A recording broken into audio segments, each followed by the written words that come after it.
नमस्कार, मैं हूँ प्रीति। मैं लेकर आई हूँ ITV के कुछ इंद्रधनुषी कार्यक्रम।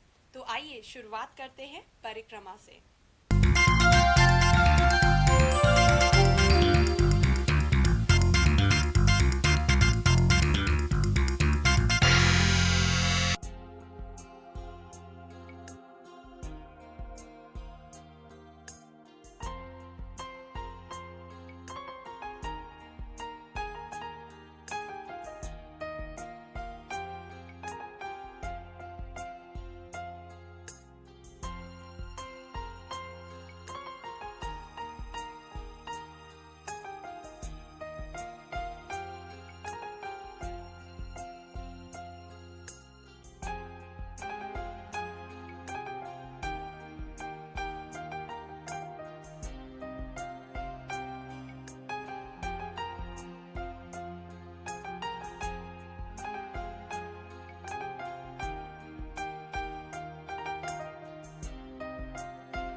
रायोमापति राय जी, आपका ITV में स्वागत है। आप अपने जीवन की संघर्ष गाथा बताएं। ऐसे कोई विशेष संघर्ष मैंने झेला हो ऐसा तो याद नहीं है, लेकिन हम एक संयुक्त परिवार में पैदा हुए थे गोरखपुर में, और 5वीं तक मेरी पढ़ाई नहीं हुई। मेरे पिताजी एक चीनी मिल के जनरल मैनेजर थे, आज की भाषा में वहाँ के प्रेसिडेंट कह लीजिए। तो अब महाराजगंज जिले में पड़ता है सिसवा बाजार, वहाँ से मैं 6वीं से 12वीं तक वहाँ पढ़ता रहा। और मुझे गणित विशेष रूप से बीज गणित और बॉटनी और जूलॉजी, जीव विज्ञान और जंतु विज्ञान जरा पहुंच के बाहर लग रहा था, इसलिए 9वीं दर्जा से ही मैं कला संकाय का छात्र, और चूंकि मैं जो पढ़ना चाहता था वही विषय मैंने मुझे लेने का अधिकार मिल गया, इसलिए स्कूल और कॉलेज के दिनों में मुझे कोई दिक्कत नहीं हुई। गुल्ली डंडा खेलते हुए, कबड्डी खेलते हुए, फुटबॉल, बैडमिंटन, विशेष रूप से क्रिकेट खेलते हुए मैंने इंटरमीडिएट किया, और इंटरमीडिएट करने के बाद प्राचीन भारतीय इतिहास, अंग्रेजी साहित्य और राजनीति शास्त्र में गोरखपुर से BA किया। BA के बाद मैंने MA कर लिया, जिस सब्जेक्ट में मुझसे सबसे अधिक रुचि थी, एंशिएंट हिस्ट्री, आर्कियोलॉजी और कल्चर, उसमें मैं MA में मैंने टॉप किया था। रिसर्च में इनरोल हुए, उस बीच प्राध्यापक बनना चाहते थे, PhD भी पूरी हो गई, और 3 वर्ष में दिल्ली विश्वविद्यालय में लेक्चरर भी था 71 से 74 तक। तो ऐसा कोई विशेष संघर्ष मैंने किया हो याद नहीं, लेकिन सन 60 के अंतिम चरण में और 70 के दशक नौकरी बहुत कम, IAS, PCS, लेक्चरर, उसके बाद कोई स्कोप नहीं था कि आदमी कहाँ जाए। तो यह चिंता लगती कि आगे क्या, और बिना सिफारिश के जो चीज हो सके, तो यूनियन पब्लिक सर्विस कमीशन का फॉर्म भर दिया, आ गए, तो यहाँ काम कर रहे हैं। कैसा लगा सफलता का स्वाद आपको? सफलता के मानक बड़े समय समय से बदल जाते हैं। जब क्रिकेट खेलते थे तो 4 विकेट मिल जाए वो सफलता का मानक था। MA में विश्वविद्यालय में अपने विषय में टॉप कर जाए वो मानक था। लेकिन हर सफलता के पीछे ये लगता है कि इससे अच्छा कर सकते थे। तो IPS में सफल हुए या 2 नंबर कम रह गए, IAS में असफल हुए, ये दोनों एक साथ साथ चलते। अच्छा, ये बताएं कि आप इस अवस्था पर आकर, इस पद पर पहुंचने के बाद आपकी विचारधारा कहाँ स्थिर होती है? कहाँ पाते हैं कि क्या बदलाव आया आपकी विचारधारा में? अगर मैं लेक्चरर रहा होता तो संभवतः जीवन के बहुत से पहलू देखे बिना, ये भी मैं नहीं कह सकता कि आपराधिक पहलू और वैधानिक पहलू जानना या जानने वाला एक ऊंचे दर्जे पर पहुंच गया, लेकिन अनुभव इस नौकरी ने विभिन्न दिलाए, और बहुत कम आयु में अनुभव हुए। सेवा करने का, प्रतिष्ठा पाने का, सृजनात्मक कार्य करने का, लोगों के स्नेह प्राप्त करने का, कभी कभी कोपभाजन बनने का। तो जीवन रुचिकर जरूर रहा, और चूंकि मेरी अपने कुछ ऐसे शौक कह लें या इच्छाएं हैं जिसके कारण मैं कभी बोर शायद नहीं हूँ। हुआ। पढ़ना, नए विषयों के विषय में जानकारी करना, घूमना, ये सब चीजें मैं करता रहा। घूमने का भी मौका मिला, इस नौकरी में विदेश जाने का भी मौका मिला। तो अनुभव की दृष्टि से काफी, क्या शब्द हम इस्तेमाल कर रहे हैं, लाभप्रद या बेनिफिशियल क्या। कौन सा दर्शन प्रभावित किया आपको, ये जानना चाहिए। भारत में गीता का कर्मयोग, पाश्चात्य दर्शन में ग्रीक ह्यूमनिज्म, मार्क्स के विचार, बर्ट्रैंड रसल के, महात्मा गांधी के और नीरज सी चौधरी। समाज के नवनिर्माण या प्रगति के लिए आपकी दृष्टि से क्या, कौन सी विचारधारा अनुकूल हो सकती है? देखिए, जब आप प्रजातंत्र में विश्वास करते हैं तो समाजवाद में अपने आप ही विश्वास करते हैं। प्रजातंत्र ही एक ऐसा है जो समानता देता है, पूर्ण समानता न देता हो लेकिन समानता आपको देता है। सामंतशाही प्रथा, पूंजीवाद, राजतंत्र, सब में हर व्यक्ति का स्थान बांध दिया जाता है। आप प्रजातंत्र में सैद्धांतिक रूप से राष्ट्रपति बन, प्रधानमंत्री बन, तो प्रजातंत्र से तो सभी प्रभावित। इतना कहने के बाद मैं कहूंगा कि भारत के नवनिर्माण की एक ही समस्या हमेशा रही है पिछले 50 सालों से, और जब तक उस समस्या को हम नहीं सुलझाएंगे, हमारी समस्याएं कभी भी कम नहीं। वह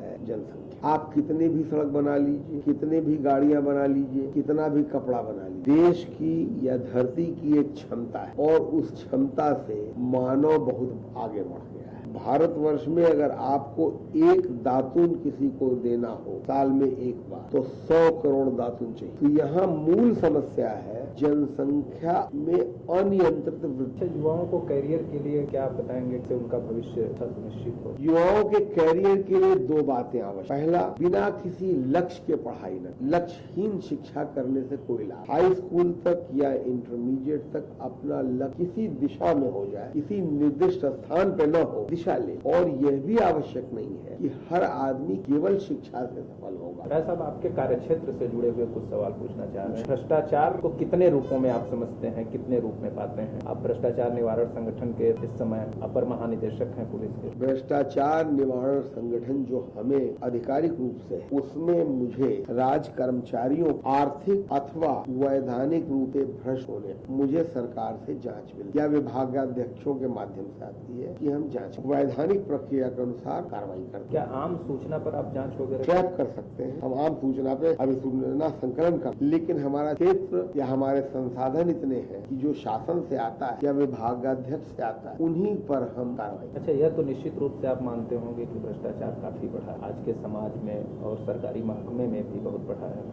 तो क्या आप इसके लिए जिम्मेदार किन तत्वों को पाते हैं? देखिए, भ्रष्टाचार बढ़ना या भ्रष्टाचार का होना बड़ी दुर्भाग्यपूर्ण है, लेकिन अगर आप प्रजातंत्र और आधुनिक इतिहास के को देखें तो यह एक क्रोध या प्रजातंत्र के परिपक्व होने की स्थिति, जब प्रजातंत्र सेटल होने लगता है, उससे पहले भ्रष्टाचार बढ़ते। इंग्लैंड में था, अमेरिका में था, लेकिन हमारे वहाँ भ्रष्टाचार बढ़ रहा है, ये खेद का। लेकिन जो संतोष का विषय है कि हम अभी भी भ्रष्ट का आदर नहीं, का मतलब ये है कि मानसिक रूप से, बौद्धिक रूप से, भावनात्मक रूप से हम भ्रष्टाचार को अच्छा नहीं समझते। और जब ये स्थिति है तो अगले दशकों में काफी अंतर। अच्छा, ये बताएं कि कैसे मन स्थिति बदली जाए भ्रष्टाचारियों की, पर को कैसे प्रभावित किया जाए कि वे अच्छे रास्ते पर आए? देखिए, इसमें किसी को सुधार करने से कोई सुधरेगा। तुलसीदास जी ने खुद ही लिखा है रामचरितमानस के प्रारंभ में,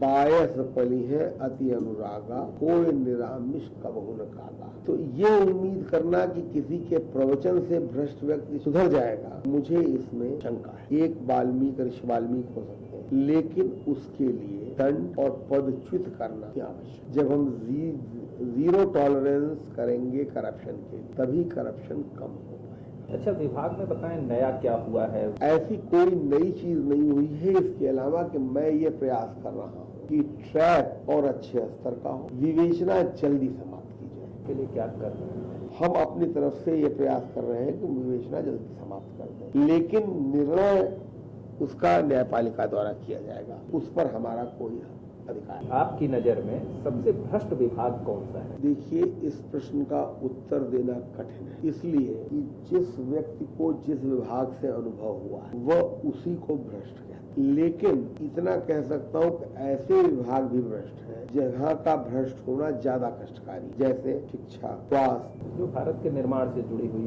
प्रक्रियाओं। निर्माण तो बाद की बात आई, ये तो मूलभूत है। नहीं, भारत के निर्माण यानी कि पीढ़ियों को सत्संग देने वाले विभाग। हाँ, ये कहना बड़ा मुश्किल है कि पुलिस अधिक भ्रष्ट है कि दूसरा विभाग अधिक भ्रष्ट है, इसलिए कि व्यक्तिगत अनुभव लोगों को देखें। क्योंकि मैं आईपीएस में हूँ, वरिष्ठ पद पर हूँ, इसलिए मुझे व्यक्तिगत अनुभव नहीं होता, लेकिन लोगों की बात ट्रेन में, समाज में, परिवार में सुनने के बाद लगता है कि भ्रष्टाचार काफी है। सबसे कम किस विभाग में लगता है, ये तो बता ही सकते हैं, जिनकी पीठ थपथपाई जा सके, ऐसा कौन सा? पीठ थपथपाई जा सके ऐसा कौन सा विभाग है? मैं तो यही कहूंगा पुलिस। अगर मुझसे आपको उसका कारण दूंगा, एडवर्स कंडीशन में काम कर, पुलिस जिन परिस्थितियों में काम करने के लिए बाध्य है, वो परिस्थितियां अन्य विभागों को कम मिलती। बारिश में खड़ा रहना पड़ता है, धूप में जाना पड़ता है, पुलिस अपने कार्य में सफल होने के लिए लक्ष्मण की तरह नींद नार्य भोजन से विमुक्त होना पड़ता है। आप लखनऊ में जो सबसे अच्छी कॉलोनी है, दिल्ली में, हैदराबाद में, बेंगलोर में, चंडीगढ़ में, वहाँ देख लें कि कितने पुलिस अधिकारियों के मकान के स्तर के हैं और उनके समकक्ष अधिकारियों के मकान के स्तर के। उसी तरह से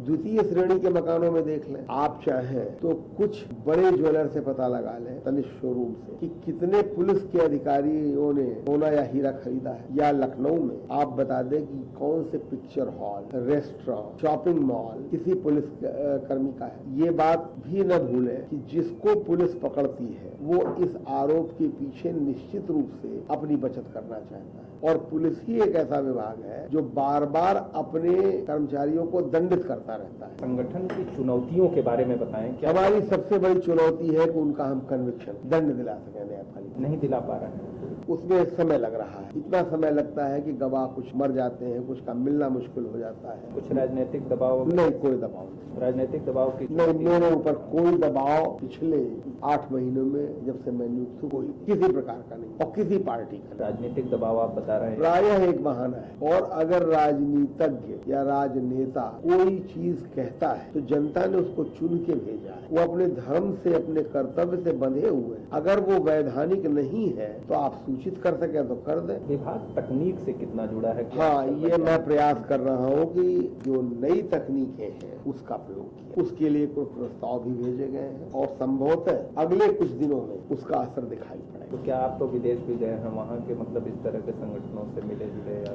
विदेश में छोटे तरह का कोई भ्रष्टाचार नहीं, train reservation, income tax form, bank loan, अगर कोई ऊंचे लेवल का भ्रष्टाचार होता हो तो उसकी जानकारी अखबारों से होती है। जन साधारण में भ्रष्टाचार नहीं।